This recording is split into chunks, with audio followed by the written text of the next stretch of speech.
Halo semuanya, ketemu lagi di channel YouTube aku.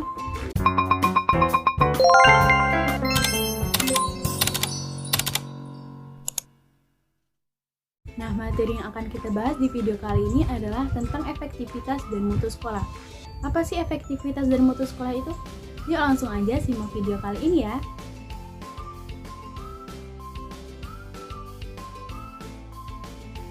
Oke, baiklah teman-teman, yang pertama yang akan kita bahas yaitu tentang pengertian sekolah efektif. Sekolah efektif adalah sekolah yang mampu mencapai target-target yang telah ditetapkan sebelumnya seperti visi, misi, dan tujuannya dengan memanfaatkan dan mengoptimalkan sumber daya yang ada di dalam sekolah tersebut serta memiliki iklim sekolah yang dapat mendukung kegiatan pembelajaran dan output yang dihasilkan oleh sekolah dapat bermanfaat bagi lingkungannya.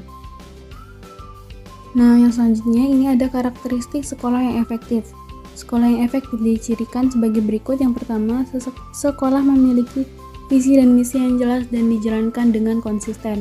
Lingkungan sekolah yang baik dan adanya disiplin serta keteraturan di kalangan pelajar dan staf.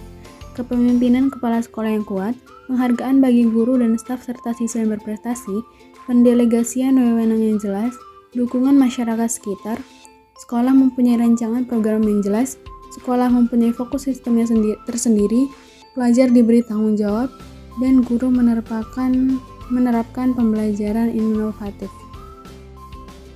Nah, kemudian dalam konsep standar nasional pendidikan, maka sekolah efektif harus memenuhi standar-standar. Yang pertama yaitu standar isi, memiliki kerangka dasar dan struktur kurikulum, beban belajar, kurikulum tingkat satuan pendidikan, dan kalender pendidikan atau akademik.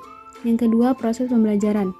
Proses pembelajaran pada suatu pendidikan diselenggarakan secara interaktif, inspiratif, menyenangkan, menantang, memotivasi peserta didik untuk berpartisipasi aktif.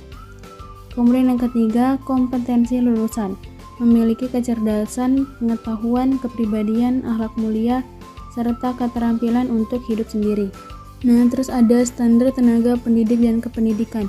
Kalau pendidik itu memiliki kualifikasi akademik S1 atau D4, memenuhi kompetensi pedagogi, kepribadian sosial dan profesional, dan juga memiliki sertifikat pendidik.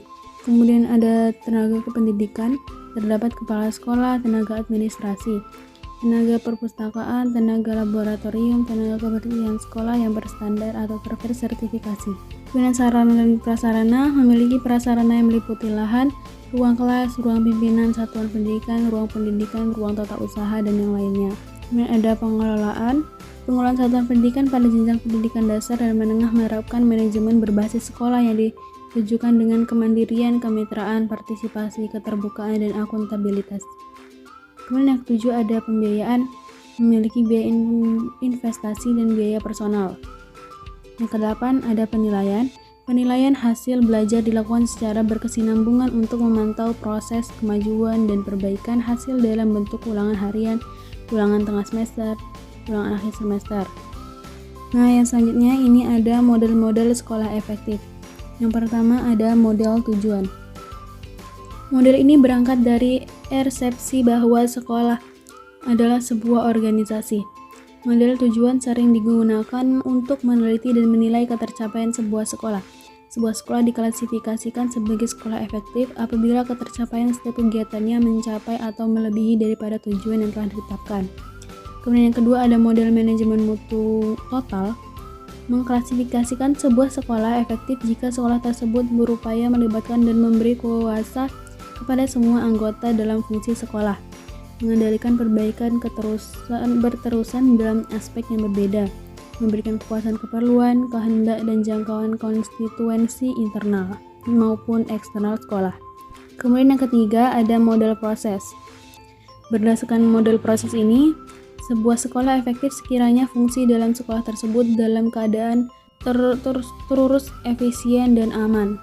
Model ini menekankan pada aktivitas yang dijalankan sebagai kriteria penting efektivitas sebuah sekolah. Nah, kemudian ada usaha meningkatkan efektivitas dan mutu sekolah.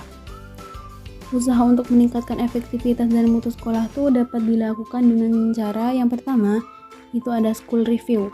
yaitu suatu proses di mana seluruh komponen sekolah bekerja sama, khususnya dengan orang tua dan tenaga profesional, untuk mengevaluasi dan menilai efektivitas sekolah serta mutu lulusan. Kemudian ada benchmarking, yaitu suatu kegiatan untuk menetapkan target yang akan dicapai dalam periode tertentu. Yang ketiga ada quality assurance, yaitu cara untuk menentukan bahwa proses pendidikan telah berlangsung sebagaimana mestinya. Dan yang terakhir ada quality control, yaitu suatu sistem untuk mendeteksi terjadinya penyimpangan kualitas output yang tidak sesuai dengan standar. Nah, itu tadi pembahasan materi yang kita bahas pada kali ini. Seperti biasa, apabila teman-teman ada pertanyaan, boleh teman-teman tulis di kolom komentar di bawah ya. Baiklah, sampai jumpa di bab selanjutnya. Dadah!